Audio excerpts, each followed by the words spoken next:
malam timnas Indonesia akan jalani laga krusial di kualifikasi Piala Dunia 2026 zona Asia. Skuad Garuda wajib mendapatkan 3 poin alias menang melawan skuad The Dragons Tiongkok. Lalu untuk menghadapi 2 laga sisa kualifikasi Piala Dunia babak ketiga, pelatih Patrick Kluivert memanggil 32 pemain ke pemusatan latihan. Sementara pelatih Tiongkok Branko Ivankovic memanggil lebih sedikit pemain, yakni 27 pemain. Nah, kita lihat posisi kedua tim, saudara. Di klasmen grup C, timnas berada di posisi keempat dengan poin 9, sementara Tiongkok di dasar grup dengan poin 6. Produktivitas skuad Garuda sedikit lebih baik dengan torehan 8 gol, sementara Tiongkok 6 gol. Untuk usia pemain, timnas Indonesia lebih muda dengan rata-rata pemain 26,2 tahun. Nah, dengan statistik yang tadi sudah saya paparkan, taktik seperti apa yang kira-kira bakal diterapkan oleh Coach Patrick Kluivert untuk mengamankan kemenangan lawan Tiongkok? Kami akan ulas setelah tayangan yang berikut ini.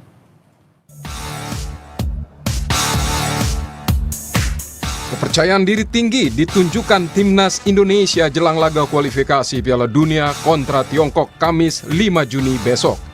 Timnas siap membalas kekalahan 2-1 yang diderita ketika kedua tim bertemu Oktober 2024 lalu. Meski tak memandang remeh, namun pelatih timnas Patrick Kluivert bilang Garuda bakal tampil dominan dan Tiongkoklah yang harus waspada. Globally in big lines, I know how they play, but I think the most important thing is that how we are playing. They need to look at us because we are playing at home. We have to play dominant game, and they have to, be careful of us. And we, of course, don't need to underestimate our opponent. But I think that China needs to be aware what we bring to the table. Sementara pelatih Tiongkok Branko Ivankovic mengaku sudah menyiapkan beberapa strategi, termasuk menumpuk sejumlah pemain depan untuk menggedor pertahanan Indonesia. You will use four strikers. Not 4, 10. 10 strikers, of course. No. In your formation, is it 4-2-2 or 4-2-4? 10 strikers. We are team 10. We all of us going up and coming back. Analis sepak bola M. Kusnaini bilang, jika ingin bermain menyerang, maka timnas harus segera menemukan pemain yang tepat untuk menggantikan Ragnar Orotmangun dan Marcelino Ferdinand yang absen karena cedera dan mendapatkan akumulasi kartu. Yang saya khawatir itu justru di lini depan, karena kita kehilangan 2 pemain sekaligus. Kita kehilangan Orotmangun di sisi kiri, kita kehilangan Marcelino di sisi kanan. Sehingga kali ini Ole akan bermain dengan 2 pemain yang ada di sisi kiri dan kanan, yang dua-duanya bukan merupakan pilihan yang biasa dimainkan di laga sebelumnya. Tapi kalau kondisinya bagus, Lillipali ini bisa menjadi alternatif yang bagus di posisi kiri. Di kanan Egy, di kiri Lillipali, di tengahnya atau sebagai ujung tombak, ada Ole Romani. Itu akan menjadi kombinasi yang cukup kuat. Tiongkok jelas bukan lawan yang bisa dipandang sebelah mata. Statistik pertemuan justru menunjukkan dominasi negeri tirai bambu atas pasukan Garuda. Dari 5 pertemuan terakhir, timnas hanya bisa meraih 1 kali imbang, yaitu pada Oktober 2013 saat kualifikasi Piala Asia 2015. Sisanya timnas selalu terjungkal, bahkan skor paling telak pernah terjadi pada Juli 2004 di Piala Asia saat timnas kalah 5-0. Ketua Umum PSSI Erick Thohir menyebut timnas mengejar kemenangan lawan Tiongkok. Sebab kalau seri, apalagi kalah, peluang timnas dalam perburuan menuju Piala Dunia bakal semakin berat. Kita harus mendapatkan poin penuh, kalau tidak ya harapan untuk kita ke playoff semakin berat gitu. Wah, semua hitung-hitungan kita pokoknya mau menang. Tandingan timnas versus Tiongkok bakal digelar Kamis pukul 20.45 waktu Indonesia Barat. Tim Liputan Kompas TV.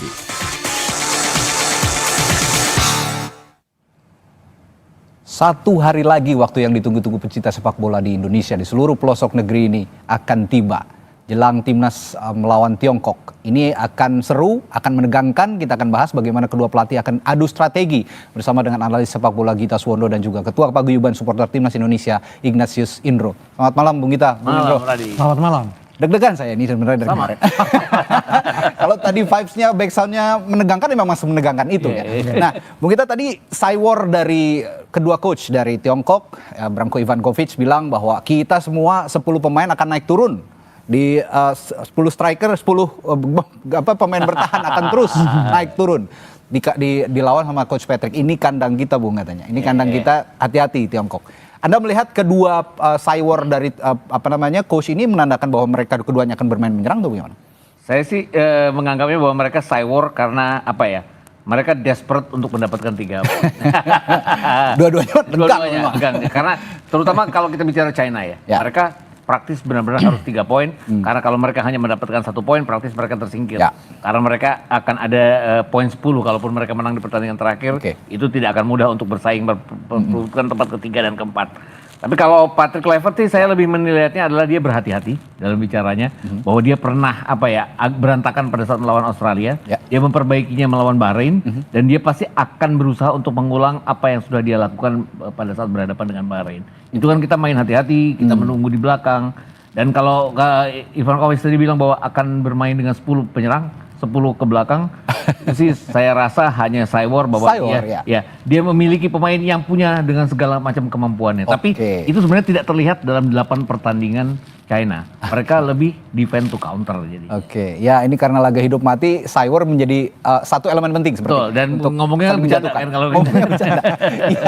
Nah, kalau melihat strategi yang akan diterapkan kedua pelatih gitu kira-kira. Kalau dari Patrick Kluivert, kemarin kita sempat ngintip-ngintip ada beberapa latihan set piece kan. Iya, betul. Ada juga beberapa skema menambal bolongnya lini pertahanan yang yang di cover oleh pemain-pemain tengah gitu. Kalau melihat strategi seperti itu, mungkinkah kita akan bermain seimbang antara menyerang dan bertahan atau justru akan full menyerang? Nggak akan sebertahan pada saat berhadapan dengan Bahrain. Tidak akan sebertahan pada saat kita berhadapan dengan Australia dan Arab Saudi pada saat kita clean sheet 3 pertandingan itu di GBK ya. Tapi juga kita tidak akan total pada saat 34 menit pertama kita berhadapan dengan Jepang. Yang kemudian di counter oleh Jepang. Tidak akan setotal menyerang pada saat kita berhadapan dengan Australia. Jadi saya pikir dia akan melakukan balance. Kemudian dia kan seperti sudah menemukan 3 center back yang biasa dia mainkan. Kalau kita lihat melawan Bahrain kan jelas ada di sana Rizky Ridho, kemudian Jay Inces, ada Justin Hubner. Dan bersama 3 pemain ini selama bermain 3 kali di GBK kan kita selalu clean sheet. 2 kali menang melawan Arab Saudi dan Bahrain, 1 kali imbang melawan Australia. Jadi saya pikir akan seperti itu. Terlepas bahwa ada Miss Hilgers juga, tapi kan kalau kita lihat data dan fakta bahwa 3 pemain ini luar biasa. Ditambah ada Joey Pelopesi kan yang membuktikan bahwa dia bisa menjadi pelapis gelandang bertahan yang cepat mundur ke belakang pada saat dibutuhkan. Saya ke Bung Indro kalau gitu. Ini yang tadi saya bilang, elemen penting untuk cywar salah satunya dari Bung Indro juga nih. Memberikan pengaruh yang sangat-sangat magis di Stadion Utama Gelora Bung Karno besok dari para supporter. Sudah menyiapkan koreo khusus besok? Ya, kalau dari teman-teman ada La Grande, ada Ultra, saya pikir mereka sudah menyiapkan itu ya.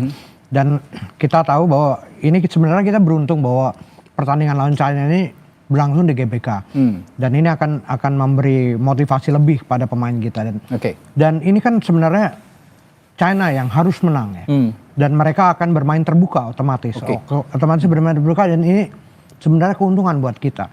Bagaimana Patrick Kluivert menciptakan peluang-peluang itu bisa menjadi gol. Karena kelemahan dari timnas kita sendiri ini kan kurangnya pencetak gol ya. Dobrak di depan ya. Iya. Nah, mumpung ada misalnya orang-orang seperti Lily Pali yang kemarin waktu TC bermain bagus gitu ya. Ini mudah-mudahan dia bisa mematahkan peristiwa itu seperti itu gitu ya. Bisa mencetak gol dan akhirnya bisa menangkan pertandingan ini. Ya, dan 2 catatannya juga 2 pemain yang impresif di Liga 1 sempat dipanggil lah. Mudah-mudahan nanti ditetapkan sebagai pemain yang masuk ke dalam skuad. Ada Beckham Putra dan Egy Maulana Fikri. Ini saya berharap 2 pemain ini justru bisa ikut dalam skuad ya. Nah, saya akan bacakan dulu Bapak-bapak sebentar. Ada polling ataupun Kompas TV ini mengajak pendukung timnas untuk menebak skor pertandingan antara Indonesia melawan Tiongkok yang akan berlangsung Kamis malam. Hingga pukul 16.00 waktu Indonesia Barat tadi sudah ada 200 komentar yang disukai oleh 500 netizen. Semuanya menjagokan Indonesia tentu saja menang dalam pertandingan nanti. Bismillah, doa kami untuk timnas semoga dapat mengalahkan Tiongkok atau China dengan skor 2-1 katanya. Tulis akun atas nama Dani Sumardani.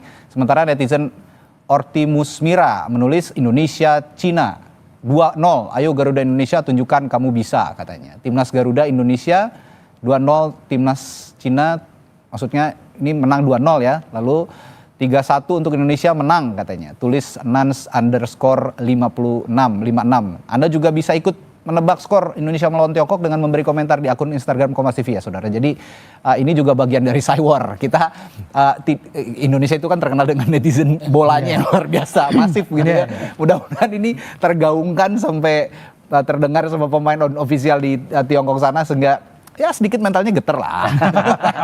Harusnya geter sih ya. Nah kalau kemarin saya melihat ini kita bukan memaksud untuk mengkomparasi tapi final UEFA Champions League kemarin antara Paris Saint-Germain dengan Internazionale Milan.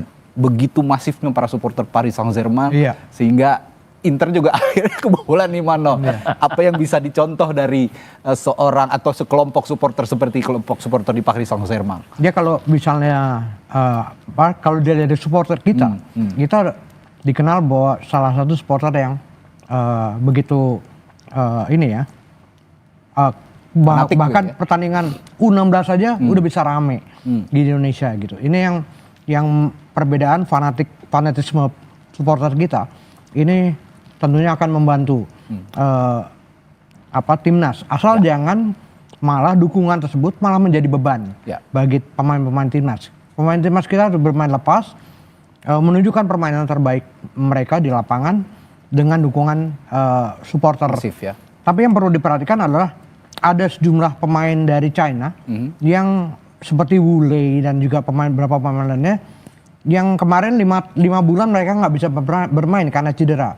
Nah mereka besok bisa main. Nah ini yang perlu diperhatikan juga bahayanya pemain-pemain yang sembuh dari cedera itu dari pemain Cina. Kalau gitu saya ke Bung Gita, masifnya dukungan dari para supporter baik online ataupun offline gitu ya di dunia maya maupun besok yang ada di Stadion Utama Gelora Bung Karno seperti yang disinggung oleh Bu Indro tadi, apakah bisa jadi justru penyuntik semangat apa jangan-jangan nanti malah grogi sendiri nih? Kalau lihat dari pemilihan pemain yang dipanggil oleh Patrick Kluivert, mereka sudah punya pemain-pemain yang bermental baja atau belum? Saya pikir dalam 4 pertandingan yang sudah kita mainkan di GBK, 1 diantaranya dipegang oleh Patrick Kluivert ya.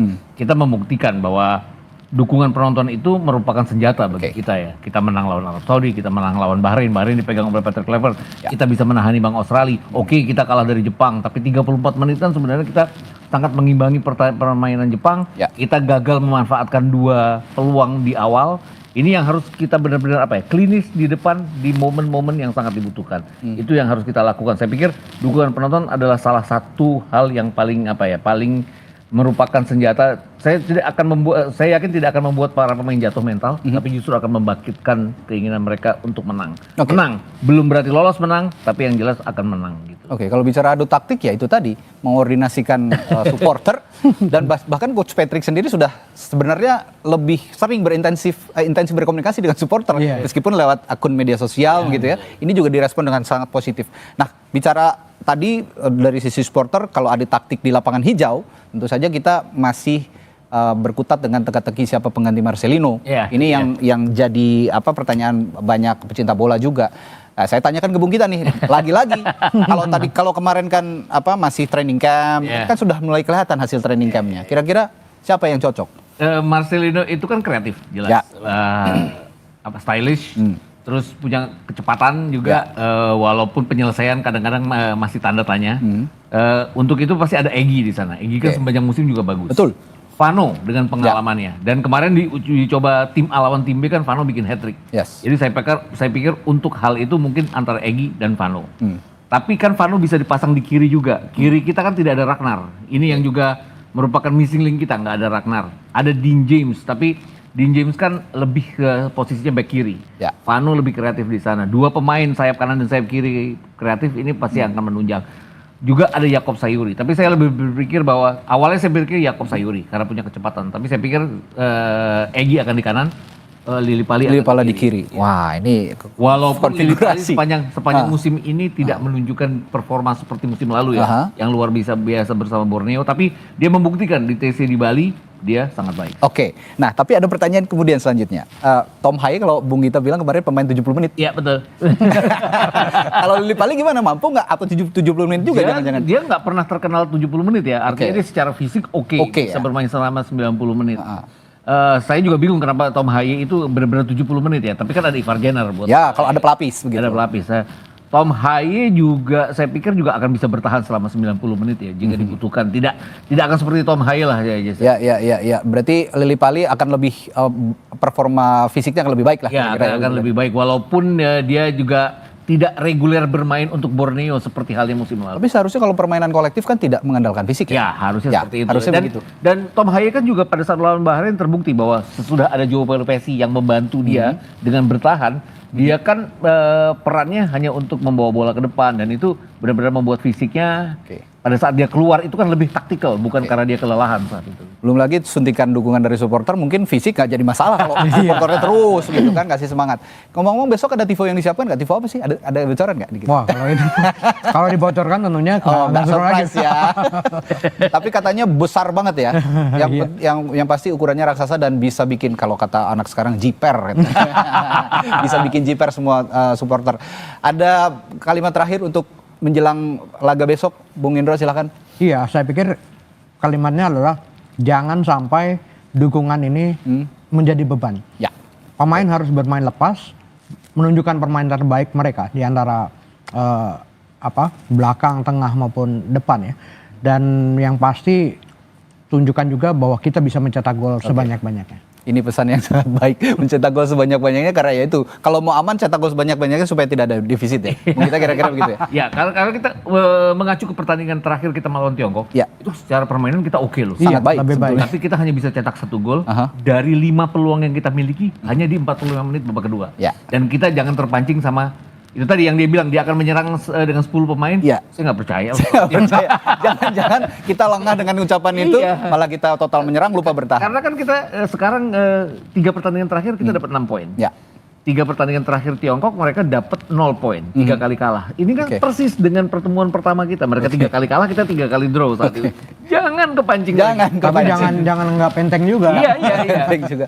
Oke, pembahasannya sangat menarik. Besok ya meskipun deg-degan kita harus hadapi, kita harus mengganti terus timnas kita melawan Tiongkok besok, laga hidup mati dan adu taktik yang akan ditunjukkan oleh kedua pelatih maupun itu Cywar ataupun hal-hal yang lain. Tapi yang pasti kita bermain di kandang kita sendiri dengan dukungan penuh supporter timnas Indonesia. Terima kasih Bung Indro, kita udah mampir lagi di studio Kompas TV ngomongin timnas. Besok jangan bosan-bosan ngomongin lagi ya. Siap. Oke, terima kasih, selamat malam, sampai jumpa lagi.